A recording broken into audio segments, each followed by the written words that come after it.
Hello students, today we discussion about female reproductive unit gynoecium या pistol भी बोलते हैं इसको, और मेगास्पोर या ओव्यूल जो है उसके बारे में हम स्टडी करेंगे। तो आज का सबसे पहला जो टॉपिक है वो फीमेल रिप्रोडक्टिव यूनिट है। अगर हम फीमेल रिप्रोडक्टिव यूनिट की बात करते हैं प्लांट्स के अंदर, तो फ्लावर के अंदर पाया जाता है गाइनोशियम या फिर पिस्टल, जो रिप्रेजेंट करता है फीमेल रिप्रोडक्टिव जो यूनिट होता है फ्लावर का उसको। अगर हम इसकी बात करें तो ये बना होता है, पिस्टल या जो कार्पल होता है वो एक या एक से ज़्यादा जो कार्पल्स होते हैं उनसे बना होता है।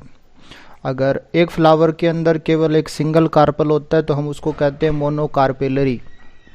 अगर उसके अंदर एक से ज़्यादा होते हैं, जैसे कि अगर दो कार्पल हैं तो हम उसको कहते हैं बाईकार्पेलरी। अगर उसके अंदर तीन कार्पल्स पाए जाते हैं तो हम उसको कहते हैं ट्राईकार्पेलरी। और अगर उससे भी ज़्यादा कार्पल्स अगर प्रेजेंट हैं तो हम उसको बोलते हैं पॉलीकार्पेलरी या फिर उसको बोलते हैं मल्टीकार्पेलरी। ये सभी जो नाम है वो कार्पल्स के बेस पे दिया है। अगर एक हुआ तो मोनोकार्पेलरी, दो हुआ तो बाईकार्पेलरी, तीन हुआ तो ट्राईकार्पेलरी, और भी ज़्यादा हुए तो पॉलीकार्पेलरी। कार्पल्स की जो संख्या है उसके हिसाब से ये जो नाम है वो आपका दिया गया है। अगर कार्पल संख्या में ज़्यादा है एक से, तो वो कार्पल आपके एक साथ जॉइंट भी हो सकते हैं या फिर जो कार्पल्स हैं वो फ्री कंडीशन में भी हो सकते हैं। अगर कार्पल्स जो है गाइनोशियम के अगर वो फ्यूज कंडीशन में है तो हम उसको कहते हैं सिनकार्पस। और सिनकार्पस का जो एग्जाम्पल आता है वो आता है पेपेवर, जिसको हम काली मिर्च कहते हैं। इसके अलावा सोलेनम, ये इसके एग्जाम्पल हैं। देखिए यहाँ पे नाम दे रखा है आपको सिनकार्पस। सिन का मतलब होता है जॉइंट होना या जुड़ना, और कार्पल्स का मतलब है यहाँ पे पिस्टल या कार्पल्स। अगर कार्पल्स या पिस्टल आपस में जॉइंट कंडीशन के अंदर है तो इसको हम कह देंगे सिनकार्पस।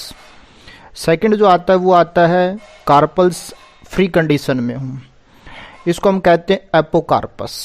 एपो का मतलब होता है फ्री और कार्पस का मतलब होता है कार्पल्स या पिस्टल। यानी कि जो कार्पल्स हैं या जो पिस्टल हैं वो आपके फ्यूज कंडीशन में नहीं है, बल्कि वो आपका फ्री कंडीशन में है। अगर कार्पल्स फ्री कंडीशन में गाइनोशियम में प्रेजेंट है तो हम उसको कहते हैं एपोकार्पस। यहाँ पे देखिए आपको डायग्राम में दिखा रखा है सिनकार्पस और एपोकार्पस। जो सिनकार्पस है उसमें जितने भी कार्पल्स हैं या पिस्टल हैं वो सारे के सारे एक जॉइंट कंडीशन के अंदर प्रेजेंट हैं, परंतु जो एपोकार्पस है उसके अंदर कार्पल्स जितने भी हैं वो फ्री कंडीशन के अंदर पाए जाते हैं। आइए अब बात करते हैं पिस्टल की स्ट्रक्चर के बारे में, या गाइनोशियम जो होता है उसमें कौन कौन से पोर्शंस पाए जाते हैं हम उसके बारे में बात करते हैं। प्रत्येक या पिस्टल या जो कार्पल्स होता है उसमें तीन पोर्शन होते हैं। एक होता है स्टिग्मा, दूसरा आता है स्टाइल और नेक्स्ट आता है ओवेरी। अगर हम स्टिग्मा की बात करते हैं तो स्टिग्मा एक डिस्टल पार्ट होता है जो प्लेटफॉर्म प्रोवाइड करवाता है पोलन ग्रेन को स्टे करने के लिए। यानी कि जब एंथर मैच्योर हो जाएगा तो उसमें से पोलन ग्रेन्स हैं वो रिलीज होंगे, और पोलन ग्रेन्स रिलीज होके फीमेल जो रिप्रोडक्टिव पोर्शन है उसके पास आएंगे। तो फीमेल रिप्रोडक्टिव पोर्शन का जो स्टिग्मा होता है वो उस पोलन ग्रेन को आपका एक प्लेटफॉर्म प्रोवाइड करवाता है और उसके ऊपर पोलन ग्रेन्स जो है वो आके स्टे करते हैं। नेक्स्ट जो आता है वो आता है स्टाइल। स्टाइल एक इलोंगिनेटेड ट्यूब जैसी स्ट्रक्चर होती है, फिलामेंटस पार्ट होता है जो आपका एक साइड से स्टिग्मा से अटैच रहता है और दूसरी साइड से ओवेरी के साथ में अटैच रहता है। स्टाइल का फंक्शन होता है कि जब स्टिग्मा के ऊपर पोलन ग्रेन्स आएंगे, स्टे करेंगे, तो वो पोलन ट्यूब बनाएंगे। तो पोलन ट्यूब को जो पाथवे प्रोवाइड करवाता है ओवेरी तक पहुंचने के लिए वो स्टाइल प्रोवाइड करवाती है। नेक्स्ट तीसरे नंबर पे जो आता है वो आता है ओवेरी। ओवेरी फ्लावर का बेसल पार्ट होता है जो फूला हुआ होता है, जिसके अंदर ओव्यूल्स जो है वो पाए जाते हैं। ओवेरी जो है वो इनक्लोज करती है बहुत सारी कैविटीज जो होती है उनको, और उन कैविटीज को हम कहते हैं लोक्यूल्स। लोक्यूल्स अगर एक होता है तो कहते हैं उसको यूनिलोक्यूलर ओवेरी, दो होते हैं तो कहते हैं बाइलोक्यूलर ओवेरी, तीन होते हैं तो हम उसको कहते हैं ट्राइलोक्यूलर ओवेरी। यानी लोक्यूल्स की संख्या के बेस पे हम ओवेरी को अलग अलग नाम देते हैं। प्लेसेंटा जो होता है वो प्लेसेंटा उस लोक्यूल्स के अंदर आपको दिखाई देता है, और ये प्लेसेंटा उसके अंदर ओव्यूल्स, जिसको हम मेगास्पोरेंजिया कहते हैं, उसको अटैच करने के लिए रिस्पॉन्सिबल होता है। इसके अलावा ओव्यूल्स की जो संख्या है वो अलग अलग प्लांट्स के अंदर अलग अलग पाई जाती है।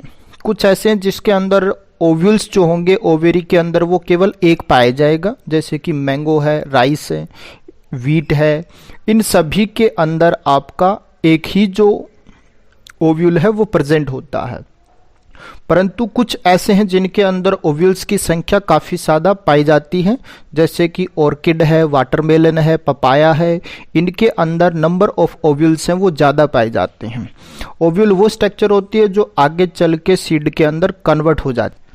नेक्स्ट जो हमारा टॉपिक आता है वो आता है ओव्यूल।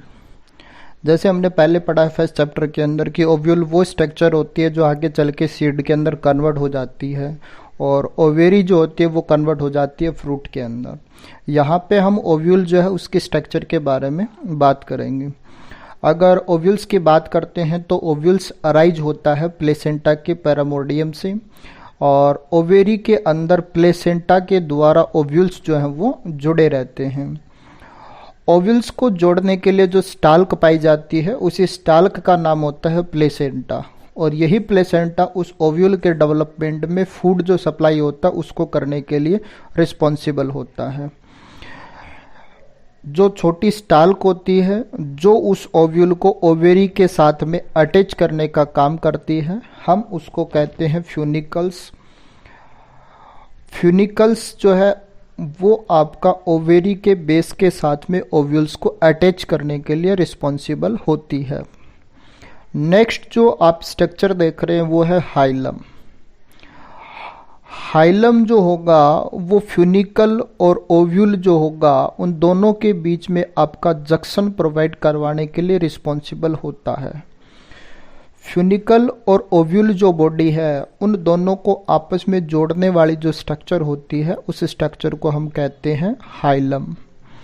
और सीड जो होगा जब वो मैच्योर हो जाता है, ओव्यूल से सीड बन जाता है, तो उसके बाद में हम इसको एक छोटा सा जो स्कर होता है उसकी फॉर्म में सीड के ऊपर इसको आसानी से देख सकते हैं।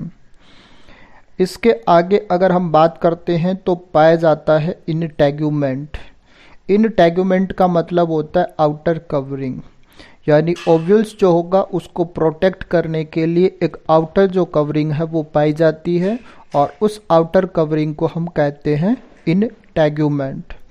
इंटैग्यूमेंट को दो कैटेगरी में बांटते हैं, एक होता है इनर इंटैग्यूमेंट और एक होता है आउटर इंटैग्यूमेंट।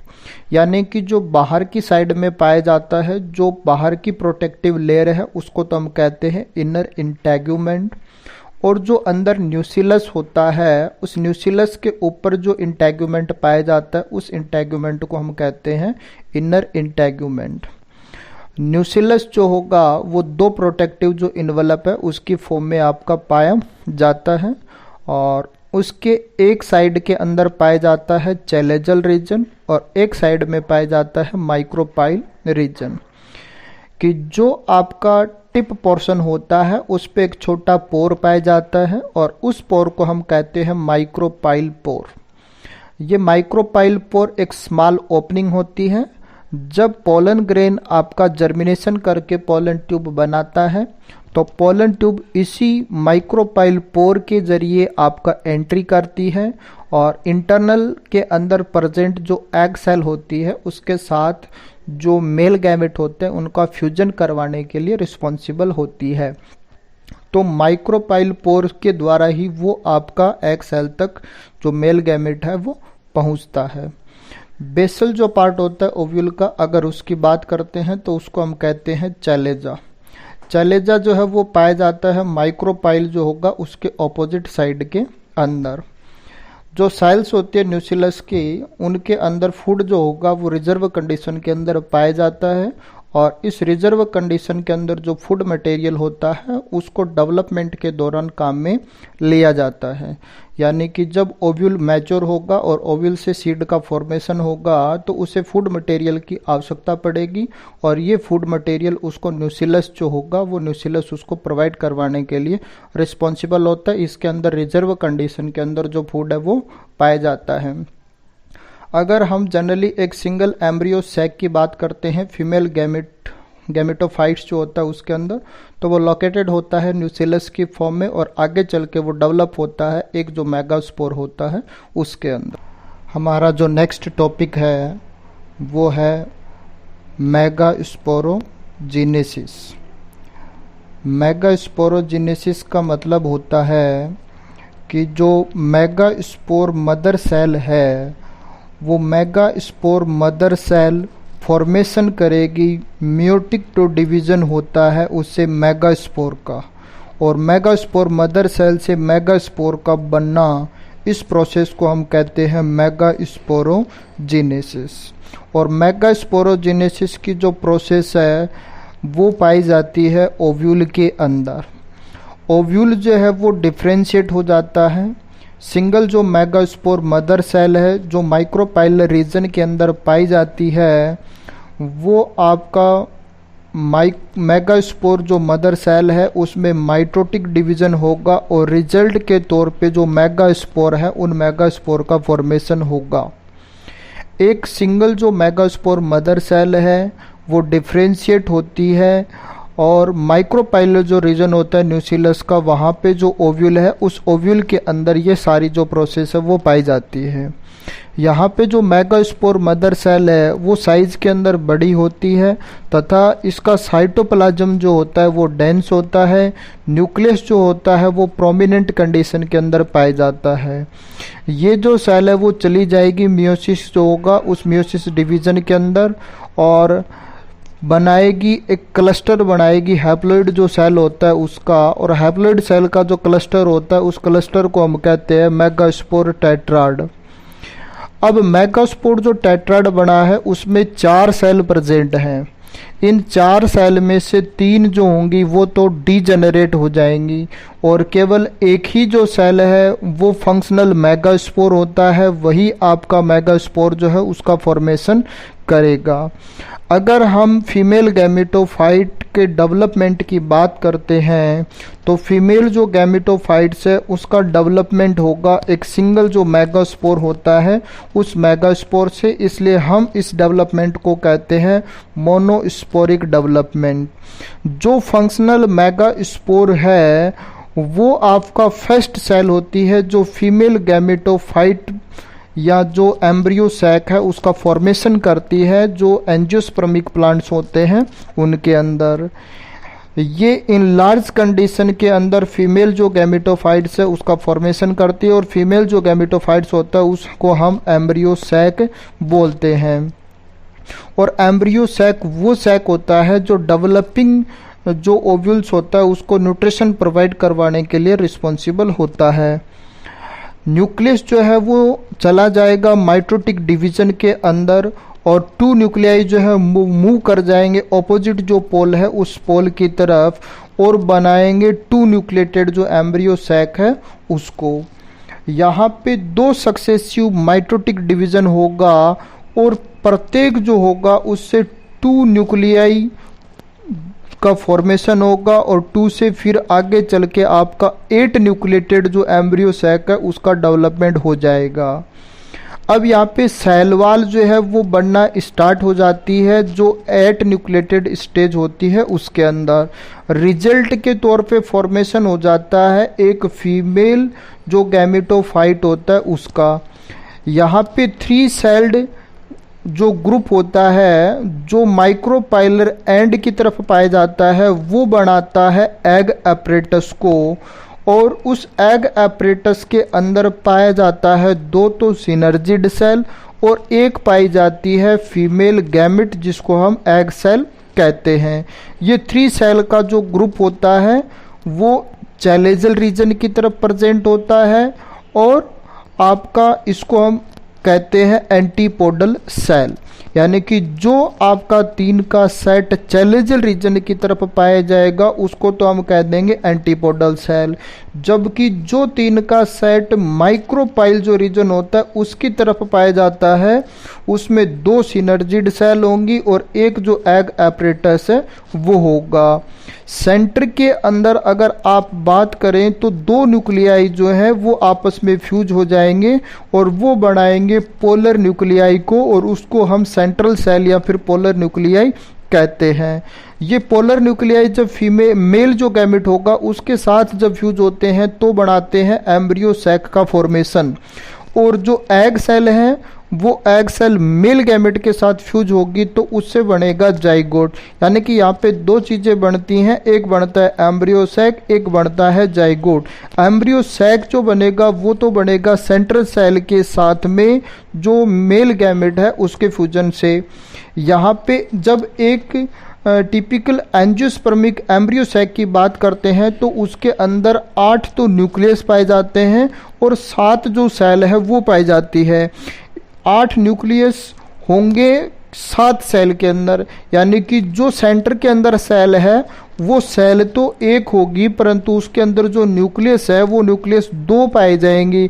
इसलिए जो एंजियोस्पर्मिक का जो एम्ब्रियो सैक होता है जब वो कंप्लीटली मैच्योर हो जाता है तो मैच्योर होने के बाद में उसमें 8 न्यूक्लिएटेड और 7 सेल्ड जो कंडीशन है वो पाई जाती है। ये एक इंपॉर्टेंट क्वेश्चन है, यह एग्जाम में भी आपसे पूछा जाता है कि एक फीमेल जो गैमेटोफाइट होता है एंजियोस्पर्म के डेवलपमेंट के दौरान तो उसमें कितनी सेल बनती हैं और कितने न्यूक्लियस पाए जाते हैं, तो उसका आंसर होगा 8 न्यूक्लियस पाए जाते हैं और 7 जो सेल है वो पाई जाती है। तो इस तरीके से आपका डेवलपमेंट होता है फीमेल जो गैमेटोफाइट है उसका।